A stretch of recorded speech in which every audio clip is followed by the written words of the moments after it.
Driving change in maritime. Today we do have another episode of our podcast. With me I have Kris Kosmala and we will talk about transforming the industry, about digitization, about optimization and a lot more topics that we will touch upon.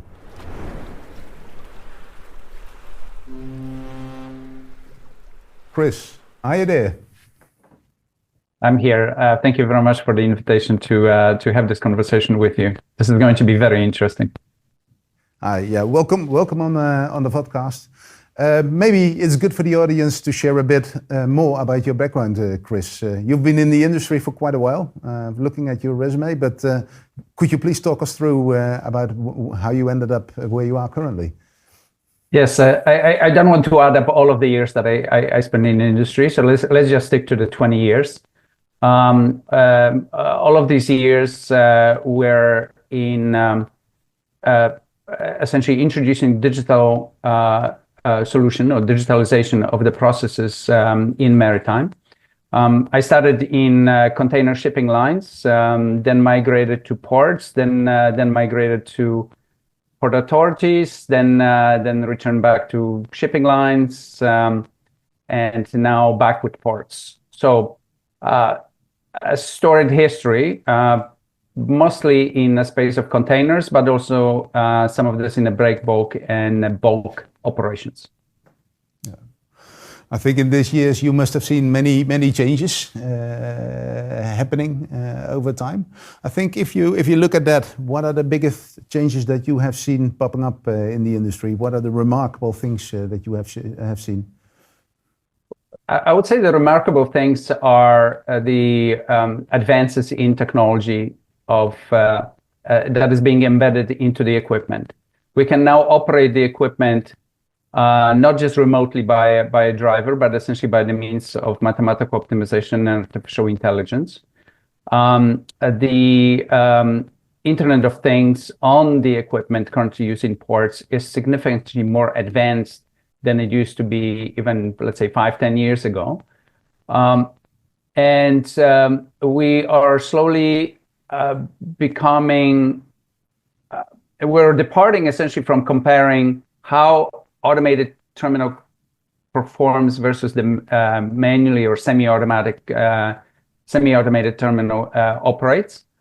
We're now concentrating on essentially how to squeeze more out of the technologies that we already have in the equipment and in software to actually obtain more. This still needs some work, but at least now we have the machinery that can listen to us in a digital stream, in a mathematical stream, and actually operate more efficiently. Okay, so basically it's about connecting all the equipment that is doing the physical handling and making sure that it is connected. And what is the role of the human in that in that automation part still? I mean, listen, humans mastered the operational excellency, right, for a manual operation. Now our challenge is to use that human knowledge, the accumulated knowledge, into writing the code that actually makes the same decisions in the background in a digital matrix, right, if you will. We are right now at the cusp of change, which is kind of similar to what we had before ChatGPT. If you think about this, so it was with the onset of ChatGPT when we started discussing, well, could ChatGPT produce works like Shakespeare, or could it produce art like Da Vinci? That was not there before. It was nearly impossible. Now suddenly this technology actually showed up, and now there's a big discussion is saying, well, is the work of ChatGPT or related Gen AI, so generative artificial intelligence, is able to exceed or at least be on par with the human creators. Now we're talking now of operations. Before it was always, you cannot have enough human knowledge to log into a mathematical algorithm to perform operations without human interventions. And one of the classic answers, essentially, if you go into any port or any shipping line, is you think that we understand how operations happen day to day, and they all happen the same, right? And of course, somebody at the port said, no, there was no way. There's about 1,000 exceptions that happen every day in operation of the terminal, right? And they're absolutely correct.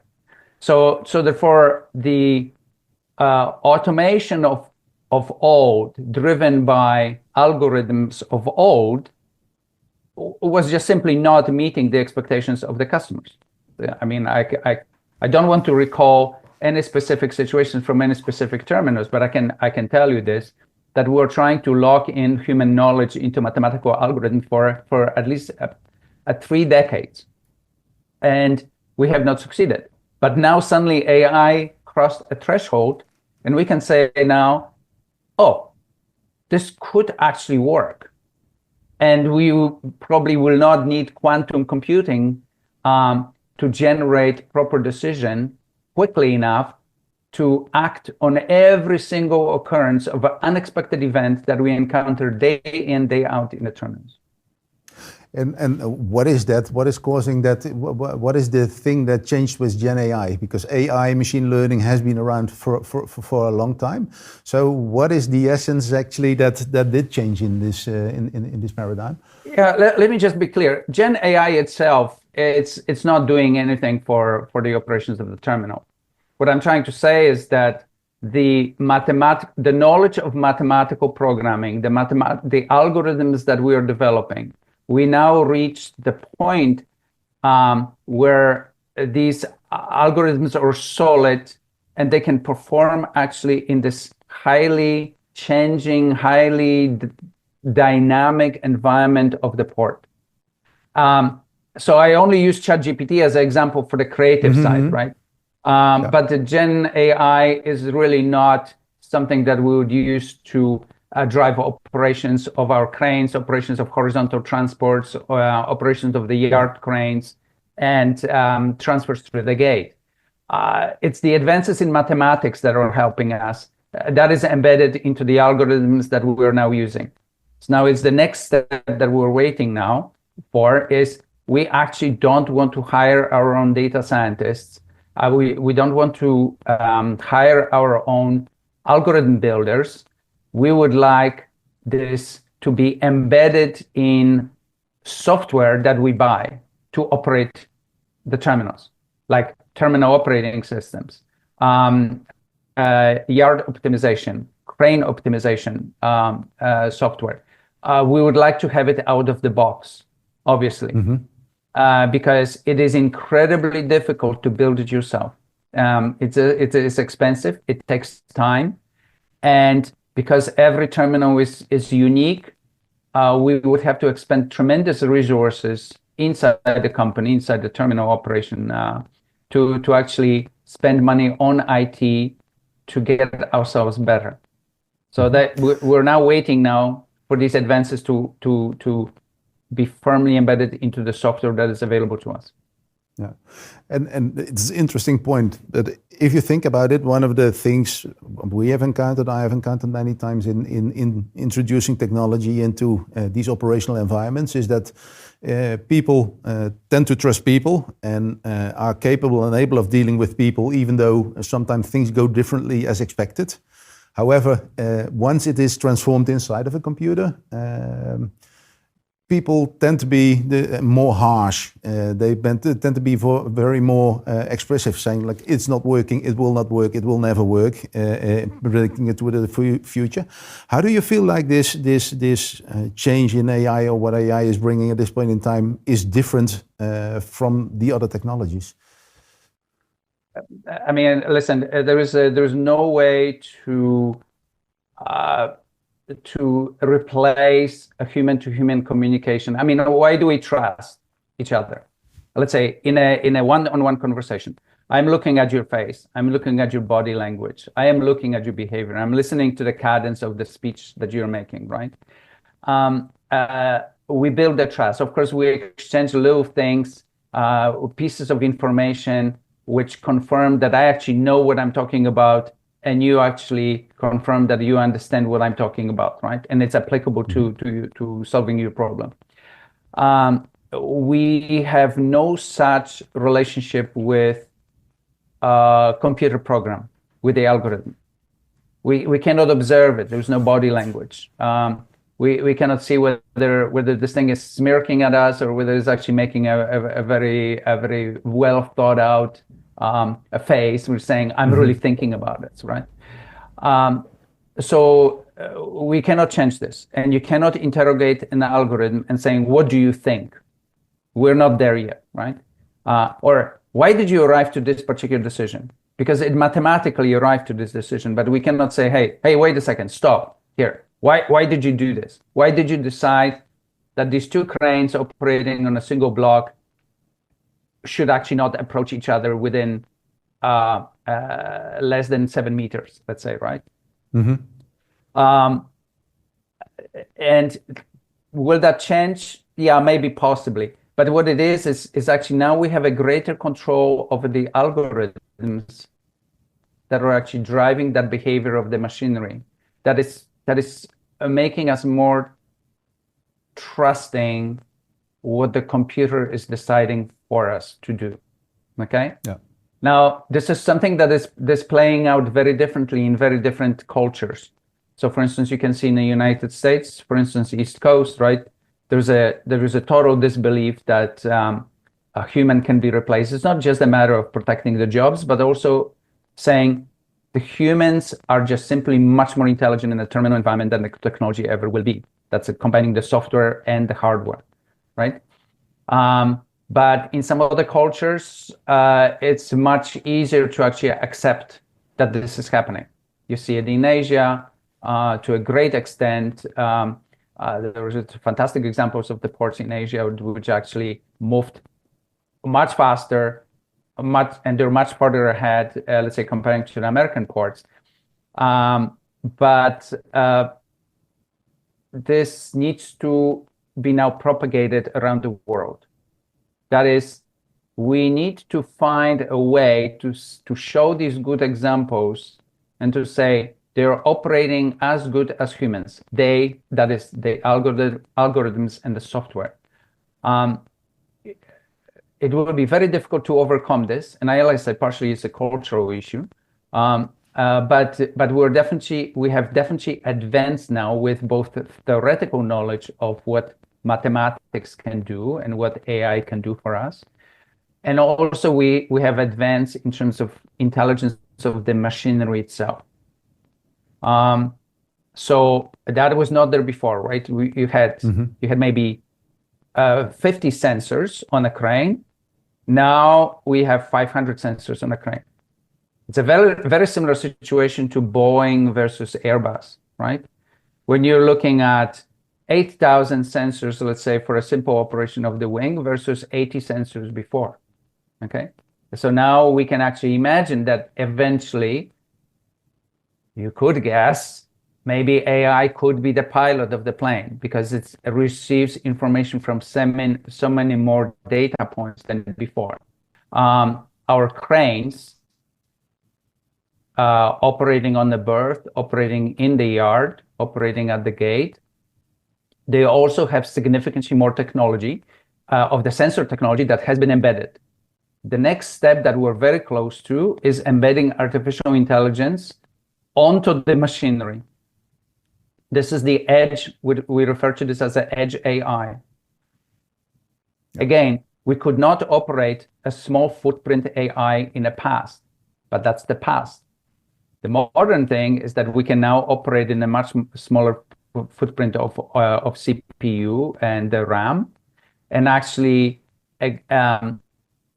exchange the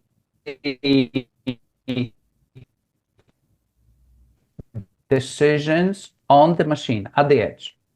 That is a huge progress for us. I get that point. That is bringing power to where the decisions need to be made, right? And that is the real power of the edge computing.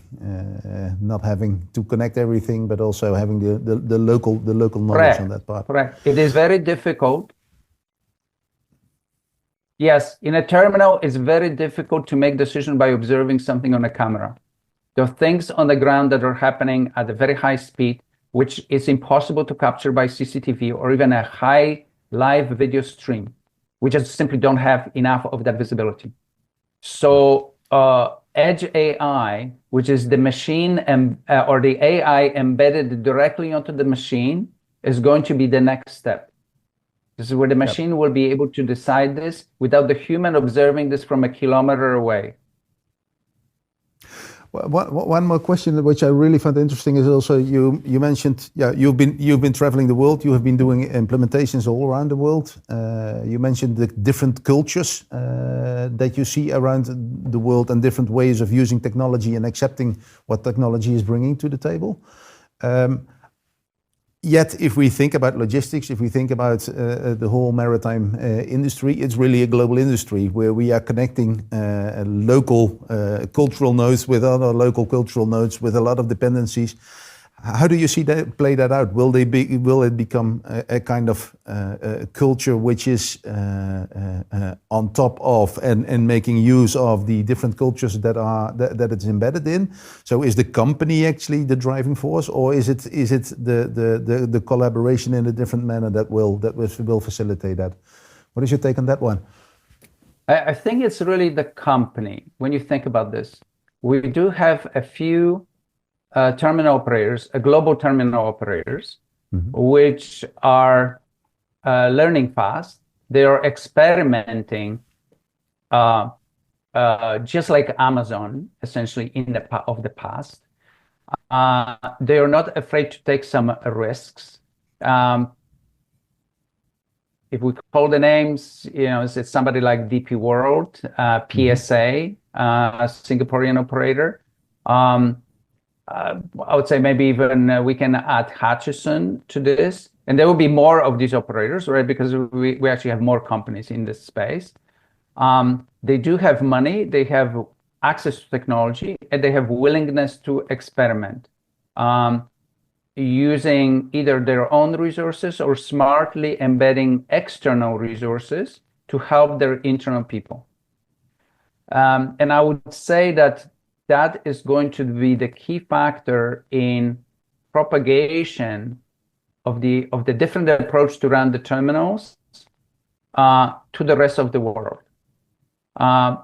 Because when you think about many of the very large ports, you're looking at ports, a landlord model, when there is a number of terminal operators operating in the same port. Yep. And I can guarantee you that even though we're competing against each other, so DP World having terminal in the same port where APMT is operating, they are dead set competitors. However, they're also watching each other of what they are doing, what each one of them is doing with the technology, which one is them experimenting with something else. It somehow filters through the network. And therefore, one terminal operator operating in a particular multi-terminal operator port can actually drive positive change with the remaining operators. Okay? And you've seen this in Long Beach, you've seen this in LA. They're good examples, right? Over there, what is happening over there.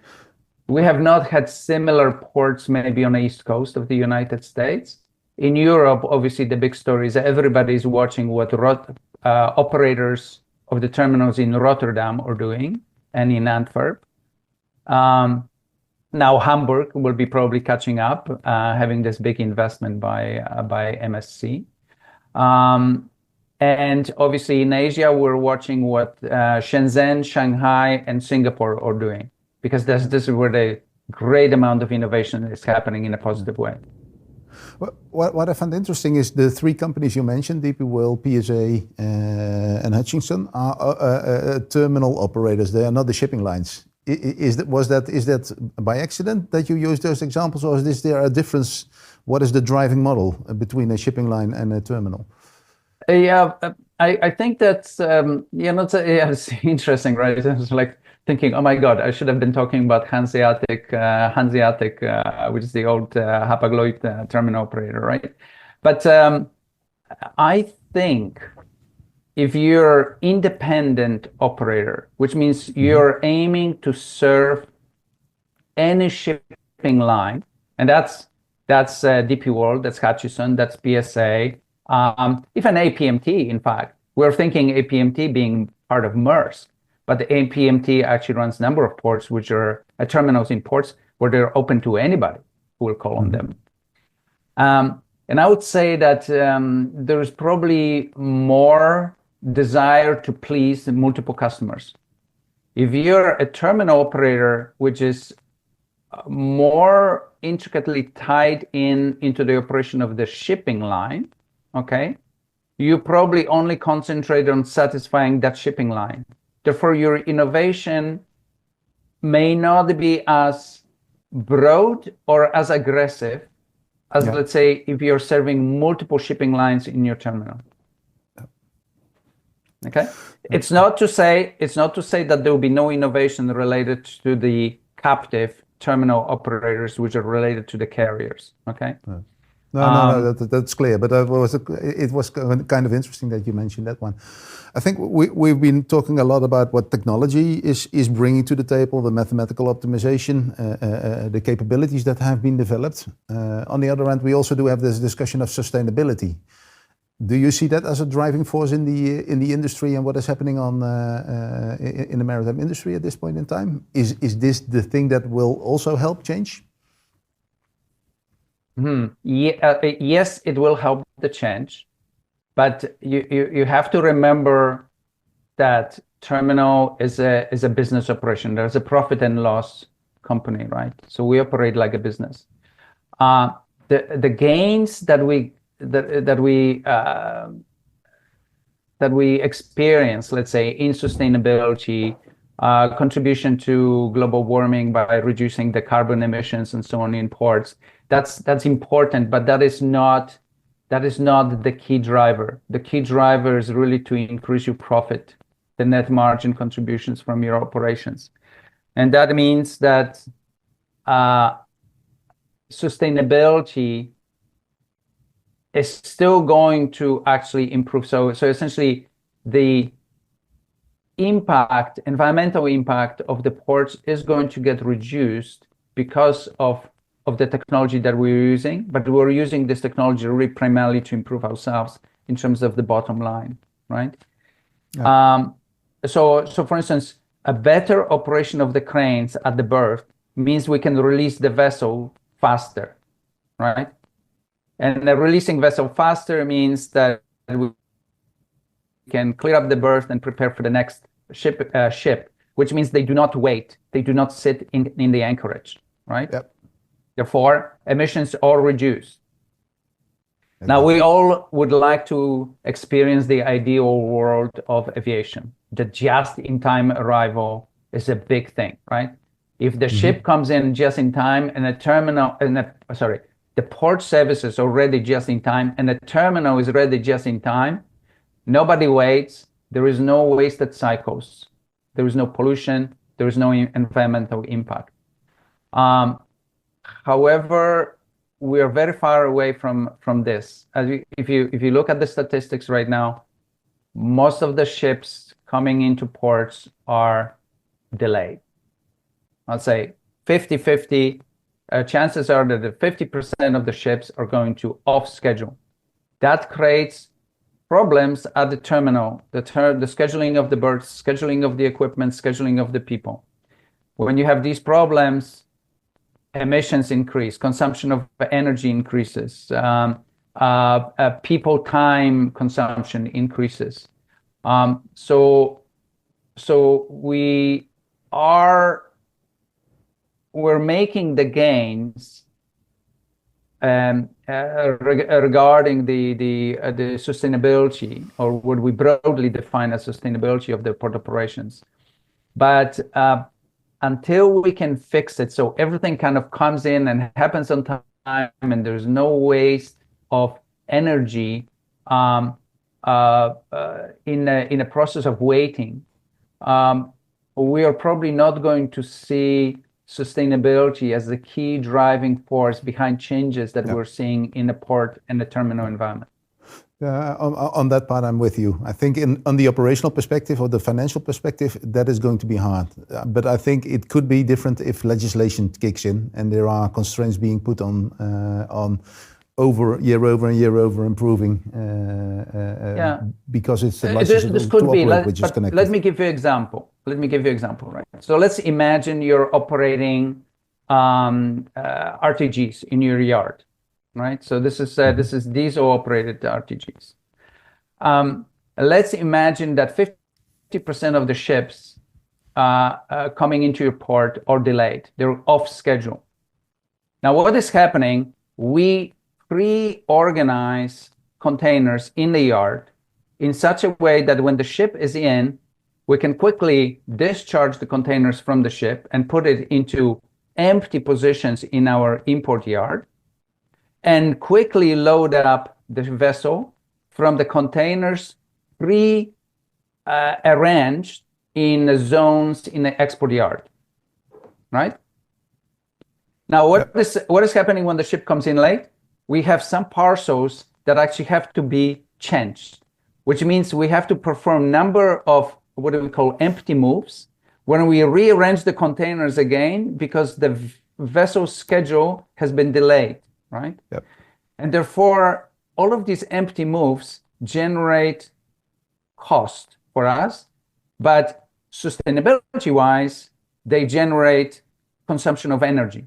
Yep. Either electrical energy or diesel or anything. Emissions increase. Yep. So therefore, the behavior of the port, of the terminal, here will not be driven, there's a reduction of empty moves, will not be driven by the fact that we would like to reduce our environmental impact. We are reducing this only because we were better prepared, rearranging these containers in a series of empty moves, okay?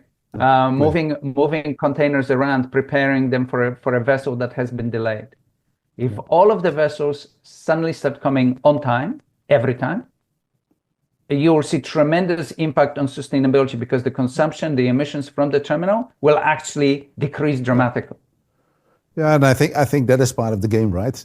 Being more predictable in when vessels will arriving. It's a big connected system. From the perspective of the terminal, I think there is one level above, which is the port call, which is the involvement of all these stakeholders, even the departure port. So there are a lot of dots connected on that part.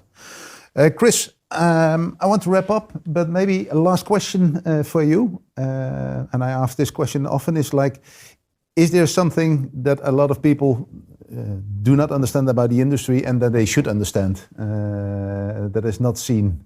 Is there anything that you want to give the audience an insight in based on your experience? I don't want to sound like a person who says, hey, people, you don't understand, you have to understand. But I think a lot of people just see the nice pictures from the distance, big ships coming into port, big cranes moving the boxes on, off. It all looks kind of organized, okay? You don't see sometimes, let's use the word chaos and panic. Those are probably the wrong words, but essentially there's the occurrence of the events that are affecting everything when you're looking at something very, very close, okay? Yeah. And I have to say is that when you say, oh, we have 60 vessels waiting to enter the port, to come to berth, okay? You don't understand that there is a tremendous effort that goes into making sure that the 60 vessels come in. But it's sometimes it requires a lot of decisions taken by the terminal ad hoc, okay? And that's the big issue where the automation hits the reality, right? Automation operates better when things are predicted mathematically. If they are not, then things get out of sequence. And this is where we have the moment, the typical moment of truth right now in the terminal is if you have an automated terminal and something goes wrong, do the humans switch switch off automation and go to the manual mode, which is deciding based on the human experience, or they try to frantically tell the technology to fix itself, the self-learning algorithm, right? Until we have guarantee that we have a technology like this available to everybody, to every terminal, in every port, we are going to experience situations where we will have more of these unexpected events affecting us. But you should not be looking just at the number of ships waiting for the port to accept those ships in, because you're generating wrong impression, because you're thinking the port is lazy, the terminals are not operating efficiently, there's something wrong with the port itself, and so on. That is not true. Okay, there is a lot of effort that goes in every day, every hour, to fix the stream, to fix the flows. And if we can have a magical AI to help us with this, fantastic for the ports. Yeah, and I think it's really nice. On the one hand, you say like this machine looks like going very smooth, and on the other hand, there is a reality where people are still fixing a lot of problems and making sure that the perception or the view of this it's still a smooth running machine, even though there are big things happening in the industry. Boxes are being delivered everywhere. Cargo is being moved around the globe, and I think that is what we should take into account.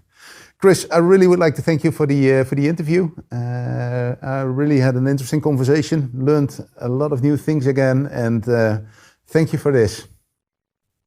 Thank you very much for the invitation, and thanks for a great discussion. Kris, thank you. Bye-bye. Thanks, bye.